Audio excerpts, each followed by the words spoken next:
The lord. ಈ ದಿನದ ಬಲಪಡಿಸುವ ವಾಕ್ಯ ಕೀರ್ತನೆಗಳು 1ನೇ ಅಧ್ಯಾಯ 3ನೇ ವಚನ. ಅವನು ನೀರಿನ ಕಾಲುವೆಗಳ ಬಳಿಯಲ್ಲಿ ಬೆಳೆದಿರುವ ಮರದ ಹಾಗಿರುವನು. ಅಂಥ ಮರವು ತಕ್ಕ ಕಾಲದಲ್ಲಿ ಫಲ ಕೊಡುತ್ತದಲ್ಲ, ಅದರ ಎಲೆ ಬಾಡುವುದೇ ಇಲ್ಲ. ಅದರಂತೆ ಅವನ ಕಾರ್ಯವೆಲ್ಲವೂ ಸಫಲವಾಗುವುದು. ಆಮೇನ್.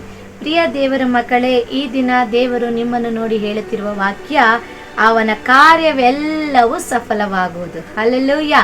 ಈ ದಿನ ಪ್ರಿಯ ದೇವರ ಮಕ್ಕಳೇ, ನೀವು ಯಾವ ಕಾರ್ಯದ ಕುರಿತು ಹೊರಗೆ ಹೋಗ್ತಾ ಇದ್ದೀರೋ, ಇಲ್ಲ ಯಾವ ಕಾರ್ಯ ಮಾಡಬೇಕು ಅಂತ ಯೋಚನೆ ಮಾಡ್ತಾ ಇದ್ದೀರೋ, ಯಾವ ಸೇವೆಯನ್ನು ಮಾಡಬೇಕು ಪ್ರಾರಂಭಿಸಬೇಕು ಅಂತ ಯೋಚನೆ ಮಾಡ್ತಾ ಇದ್ದೀರೋ, ಇಲ್ಲ ನಿಮ್ಮಲ್ಲಿ ಏನೇನು ಉದ್ದೇಶಗಳು ಯೋಚನೆಗಳಿದೆಯೋ, ಕರ್ತನ ನಿಮ್ಮನ್ನು ನೋಡಿ ಹೇಳ್ತಾ ಇದ್ದಾರೆ, ನಿಮ್ಮ ಕಾರ್ಯವೆಲ್ಲವೂ ಯೇಸುವಿನ ನಾಮದಲ್ಲಿ ಸಫಲವಾಗುತ್ತದೆ. ಆಮೇಲೆ ಈ ದಿನದಲ್ಲಿ ಅದನ್ನು ನಾವು ಹೊಂದಿಕೊಳ್ಬೇಕಾದ್ರೆ ಒಂದು ಕಾರ್ಯ ಮಾಡಬೇಕು. ನೋಡಿ, ಅದೇ 1ನೇ ಕೀರ್ತನೆ 1ನೇ ವಚನದಿಂದ ನೀವು 3 ವಾಕ್ಯಗಳನ್ನು ಓದಿ ನೋಡುವಾಗ, ಯಾರು ದುಷ್ಟರ ಆಲೋಚನೆಯಂತೆ ನಡೆಯದೆ, ಪಾಪಾತ್ಮರ ಮಾರ್ಗದಲ್ಲಿ ನಿಂತುಕೊಳ್ಳದೆ, ಧರ್ಮ ನಿಂದಕರೊಡನೆ ಕೂತುಕೊಳ್ಳದೆ, ಯೆಹೋವನ ಧರ್ಮಶಾಸ್ತ್ರದಲ್ಲಿ ಆನಂದ ಪಡುವವನಾಗಿ ಹಗಲು ಇರುಳು ಅದನ್ನೇ ಧ್ಯಾನಿಸುತ್ತಿರುವನು, ಅವನು ಎಷ್ಟೋ ಧನ್ಯನು. ಹಲ್ಲೆಲೂಯಾ. ಈ 1ನೇ ಕೀರ್ತನೆ 3ನೇ ವಚನದ ವಾಗ್ದಾನ, ಅವನ ಕಾರ್ಯವೆಲ್ಲ ಸಫಲವಾಗುವುದು. ಈ ದಿನ ನಿಮ್ಮ ಕಾರ್ಯ ಎಲ್ಲ ಸಫಲವಾಗಬೇಕು ಅಂದರೆ 1-2 ವಚನಗಳನ್ನು ನಾವು ಮಾಡಬೇಕು. ದುಷ್ಟರ ಆಲೋಚನೆಯಂತೆ ನಾವು ನಡೀಬಾರ್ದು, ಪಾಪಾತ್ಮರ ಮಾರ್ಗದಲ್ಲಿ ನಡೆಯಬಾರದು. ಅಲ್ಲೆಲ್ಲೂ ಅಪಹಾಸ್ಯಕರು ಕೂತುಕೊಳ್ಳೋ ಜಾಗದಲ್ಲಿ ನಾವು ಕೂತುಕೊಳ್ಳಬಾರ್ದು. ಯಾವಾಗಲೂ ಅದನ್ನೆಲ್ಲ ಬಿಟ್ಟು ನಾವೇನು ಮಾಡಬೇಕು ಅಂದರೆ, ಯೆಹೋವನ ಧರ್ಮಶಾಸ್ತ್ರದಲ್ಲಿ, ಆತನ ವಾಕ್ಯದಲ್ಲಿ ಹಗಲು ಇರುಳು ನಾವು ಆನಂದ ಪಡುವವರಾಗಿ ಕಾಣಲ್ಪಡಬೇಕು. ಹಲ್ಲೆಲೂಯಾ. ಯಾವಾಗ ಈ ವಾಕ್ಯವನ್ನು ನಾವು ಪ್ರೀತಿಸ್ತೀವೋ, ಈ ವಾಕ್ಯವನ್ನು ಕೈಕೊಳ್ಳುವುದಕ್ಕೆ ಪ್ರಯತ್ನ ಮಾಡ್ತೀವೋ, ಈ ವಾಕ್ಯವನ್ನು ನಮ್ಮ ಜೀವನದಲ್ಲಿ ಪ್ರತಿ ಕಾರ್ಯಗಳಲ್ಲಿ, ಪ್ರತಿ ಪರಿಸ್ಥಿತಿಗಳಲ್ಲಿ ಇದನ್ನು ನಾವು ಅನುಸರಿಸಿ ನಡೆಯುತ್ತೀವೋ, ಆವಾಗ ನಮ್ಮ ಕಾರ್ಯಗಳೆಲ್ಲವೂ ಕೂಡ ಸಫಲವಾಗುತ್ತಂತೆ. ಅದೇ ರೀತಿಯಾಗಿ ನಮ್ಮ ಜೀವನ ಹೇಗಿರುತ್ತೆ ಅಂದರೆ, ನೀರಿನ ಕಾಲುವೆಗಳ ಬಳಿಯಲ್ಲಿ ಬೆಳೆದಿರುವ ಮರದ ಹಾಗಿರುತ್ತದೆ.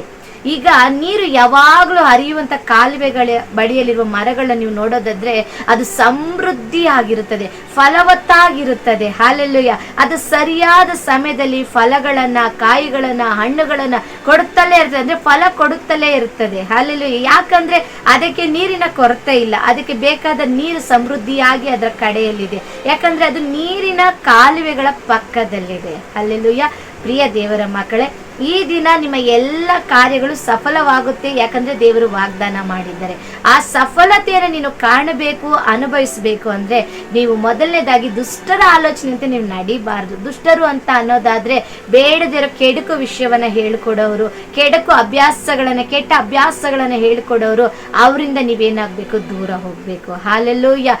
ಮತ್ತೆ ಇನ್ನೊಂದು, ಅಪಹಾಸ್ಯಕರು ಕೂತುಕೊಳ್ಳೋ ಜಾಗದಲ್ಲಿ, ಅಂದ್ರೆ ಬೇರೆಯವ್ರನ್ನ ಗೇಲಿ ಮಾಡ್ತಾ, ಬೇರೆಯವ್ರ ಕೂತು ಮಾತನಾಡ್ತಾ, ಅದು ಇದು ಮಾತಾಡೋರ ಬಳಿಯಲ್ಲಿ ನೀವು ಕೂತ್ಕೊಳ್ಬಾರ್ದು. ಅಲ್ಲಿ ನಿಮ್ಮ ಸಮಯನ ನೀವು ಖರ್ಚು ಮಾಡಬಾರ್ದು, ಹಾಳು ಮಾಡಲೂಬಾರ್ದು. ಅದನ್ನ ಬಿಟ್ಟು ನೀವು ಹಗಲು ಇರುಳು, ದೇವರ ವಾಕ್ಯ ನೋಡಿ, ಹಗಲು ಇರುಳು ಎರಡು ಕಡೆ, ಹಗಲಾಗಿರ್ಲಿ ರಾತ್ರಿ ಆಗಿರ್ಲಿ, ನಿಮ್ಮ ಧ್ಯಾನ ಯಾವ್ದ್ರ ಮೇಲೆ ಇರ್ಬೇಕಂದ್ರೆ ದೇವರ ವಾಕ್ಯದ ಮೇಲೆ.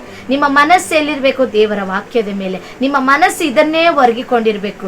ಈ ದೇವರ ವಾಕ್ಯಕ್ಕೆ ನೀವು ಎಷ್ಟು ಪ್ರಾಮುಖ್ಯತೆಯನ್ನು ಕೊಡ್ತೀರೋ ಅಷ್ಟರ ಮಟ್ಟಿಗೆ ನಿಮ್ಮ ಜೀವನ ನೀರಿನ ಕಾಲುವೆಗಳ ಬಳಿಯಲ್ಲಿ ಬೆಳೆದಿರುವ ಮರಗಳ ಹಾಗೆ ಫಲವತ್ತಾಗಿ, ಸಮೃದ್ಧಿಯಾಗಿ, ಆಶೀರ್ವಾದಕರವಾಗಿ, ಎಲೆ ಬಾಡದೆ ಇರುವ ಜೀವನದಂತೆ ಇರುತ್ತದೆ. ಹಾಲೆಲ್ಲೂಯ್ಯ. ನೋಡಿ, ನೀರು ಅದಕ್ಕೆ, ಮರಕ್ಕೆ, ಗಿಡಕ್ಕೂ ಸಿಗಲಿಲ್ಲ ಅಂತಂದ್ರೆ ಮೊದಲನೇದಾಗಿ ಆ ಗಿಡ ಏನಾಗುತ್ತೆ, ಬಾಡಿ ಹೋಗುತ್ತೆ. ಹಾಲೆಲ್ಲೂಯ್ಯ. ಆದ್ರೆ ಎಲೆಗಳೆಲ್ಲ ಬಾಡಿ ಹೋಗುತ್ತೆ. ಬಾಡಿ ಹೋದ್ಮೇಲೆ ಏನಾಗುತ್ತೆ, ಉದುರಿ ಹೋಗ್ಬಿಡತ್ತೆ. ಹಾಲೆಲ್ಲೂಯ್ಯ. ಆದ್ರೆ ಈ ದಿನ ಅನೇಕರ ಜೀವನ ಹಾಗೆ ಇದೆ. ಆದ್ರೆ ಅವರು ಅದನ್ನ ಕಂಡು ಹಿಡಿತಲ್ಲ, ಯಾಕೆ ಈ ಮರ ಈಗ ಆಗ್ತಿದೆ, ಯಾಕೆ ಇವ್ರ ಜೀವನ ಯಾಕೆ ಈ ರೀತಿ ಆಗ್ತಿದೆ, ನನ್ನ ಜೀವನ ಯಾಕೆ ಈ ರೀತಿ ಆಗ್ತಿದೆ, ಕಂಡು ಹಿಡಿಯೋದೇ ಇಲ್ಲ. ನೋಡಿ, ಅವ್ರ ಜೀವನದಲ್ಲಿ ಏನೋ ಪ್ರಾರ್ಥನೆ ಕೊರತೆ ಆಗ್ತಾ ಇರ್ಬೋದು, ವಾಕ್ಯಕ್ಕೆ ವಿಧೇಯತೆ ತೋರಿಸೋದು ಕಡಿಮೆ ಆಗ್ತಾ ಇರ್ಬೋದು, ದೇವರ ಸನ್ನಿಧಿನ ಹುಡುಕೋದು ಕಡಿಮೆ ಆಗ್ತಾ ಇರ್ಬೋದು, ದೇವರಿಂದ ಅವರು ದೂರ ಹೋಗಿರ್ಬೋದು. ಆದ್ರೆ ಅದನ್ನ ಕಂಡು ಹಿಡಿಯೋದೇ ಇಲ್ಲ. ಅವರು ಏನೋ ಆಗ್ತಾ ಇದೆ ಜೀವನ, ಏನೋ ಹೋಗ್ತಾ ಇದೆ ಜೀವನ ಅಂತ ಹಾಗೆ ನಿರ್ಲಕ್ಷ್ಯವಾಗಿ ಸುಮ್ಮನೆ ಇರ್ತಾರೆ. ಅದು ಹಾಗೆ ಬಾಡಿ ಬಾಡಿ ಬಾಡಿ ಬಾಡಿ ಒಂದು ದಿನ ಕೆಳಗೆ ಉದ್ರಿ ಆ ಜೀವನಗಳೇ ಇಲ್ಲದೆ ಹೋಗ್ತಾ ಇದೆ. ಹಾಲೆಲ್ಲೂಯ್ಯ. ಪ್ರಿಯ ದೇವರ ಮಕ್ಕಳೇ, ಈ ದಿನ ಕರ್ತನು ನಿಮ್ಮನ್ನು ನೋಡಿ ಹೇಳ್ತಾ ಇರುವ ಮಾತು, ನೀವು ಮಾಡೋದೆಲ್ಲ ಸಫಲವಾಗುತ್ತೆ. ದೇವರು ವಾಗ್ದಾನ ಮಾಡ್ತಾ ಇದ್ದಾರೆ. ಅದಕ್ಕೆ ನೀವು ಮಾಡಬೇಕಾಗಿರೋದು ಒಂದೇ ಒಂದು ಕಾರ್ಯ, ದೇವರ ವಾಕ್ಯಕ್ಕೆ ಯಾವಾಗಲೂ ಹತ್ತಿರವಾಗಿರ್ರಿ. ಹಲ್ಲೆಲೂಯ. ದೇವರ ವಾಕ್ಯವನ್ನು ಪ್ರೀತಿಸ್ರಿ. ಯಾವಾಗಲೂ ನಿಮ್ಮ ಜೀವನ ಇದನ್ನು ಒರಗಿಕೊಂಡೇ ಇರಲಿ, ಇದನ್ನು ಅನುಸರಿಸ್ರಿ. ಇದರಲ್ಲಿ ಏನೇನು ಹೇಳಿದೆಯೋ ಅದನ್ನು ಮಾಡೋದಕ್ಕೆ ಪ್ರಯತ್ನ ಮಾಡ್ರಿ, ಅಭ್ಯಾಸ ಮಾಡ್ಕೊಳ್ರಿ. ಇದರ ಪ್ರಕಾರ ನೀವು ನಡೀರಿ. ಯಾವಾಗಲೂ ಕೂಡ ಪ್ರಾರ್ಥನೆ ಮಾಡದೆ, ಬೈಬಲನ್ನು ಓದದೆ ಯಾರು ಕೂಡ ಮಲಗಲೇಬಾರದು. ಹಲ್ಲೆಲೂಯ. ಪ್ರಿಯ ದೇವರ ಮಕ್ಕಳೇ, ನಾವು ದೇವರನ್ನ ಅಂಗೀಕರಿಸಿರುವವರು, ಆತನನ್ನೇ ಒರಗಿಕೊಂಡಿರೋರು, ಆತನಲ್ಲೇ ನಂಬಿಕೆ ಇಟ್ಟಿರೋರು, ಆತನ ಮಾರ್ಗದಲ್ಲೇ ನಡೆಯುವವರು. ಆಗ ನಾವು ಯಾವಾಗಲೂ ಕೂಡ ಏನಾಗಬೇಕಂತೆ, ದೇವರ ವಾಕ್ಯಕ್ಕೆ ಒಳಗಾಗಬೇಕು. ದೇವರ ವಾಕ್ಯದಲ್ಲಿ ನಮ್ಮ ಜೀವನ ಇರಬೇಕು. ನನ್ನ ಒಂದು ಆಲೋಚನೆಗೆ ದೇವರ ವಾಕ್ಯ ಬರೋದಿಲ್ಲ, ದೇವರ ವಾಕ್ಯಕ್ಕೆ ನನ್ನ ಯೋಚನೆ ಇರಬೇಕು. ಹಾಲೆಲ್ಲೂಯ್ಯ.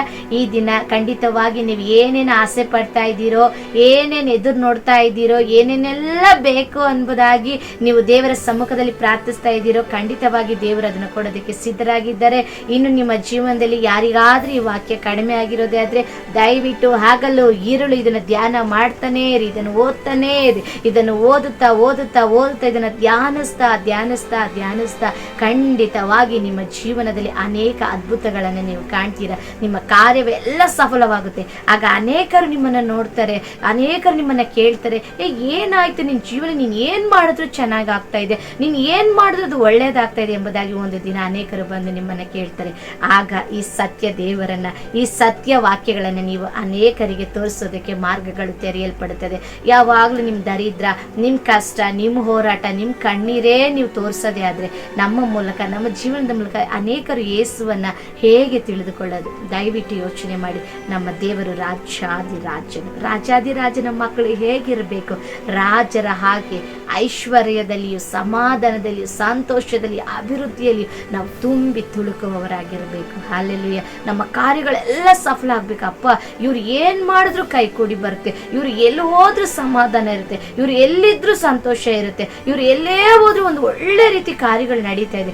ನಾವು ಆ ರೀತಿ ಎಲ್ಲದರಲ್ಲೂ ಸಫಲತೆಯನ್ನು ಕಾಣಬೇಕಂದ್ರೆ ಈ ವಾಕ್ಯ ನಮ್ಮೊಳಗಡೆ ಇರಬೇಕು, ನಮ್ಮ ಜೀವನದಲ್ಲಿ ಇರಬೇಕು, ನಮ್ಮ ಎಲ್ಲ ಕ್ರಿಯೆಗಳಲ್ಲಿ ಇರಬೇಕು. ಹಲ್ಲೆಲೂಯ. ಮಾತಾಡಿದ್ರು ಅಲ್ಲಿ ವಾಕ್ಯ ಇರಬೇಕು. ಹಲ್ಲೆಲೂಯ. ಒಂದು ಕ್ರಿಯೆ ಮಾಡಿದ್ರು ಅದು ವಾಕ್ಯಕ್ಕೆ ಅನುಗುಣವಾಗಿರಬೇಕು. ನಾವು ಒಂದು ಕಡೆ ಹೋದ್ರೂ ಕೂಡ ಅದು ವಾಕ್ಯಕ್ಕೆ ತಕ್ಕ ಹಾಗೆ ಇರಬೇಕು.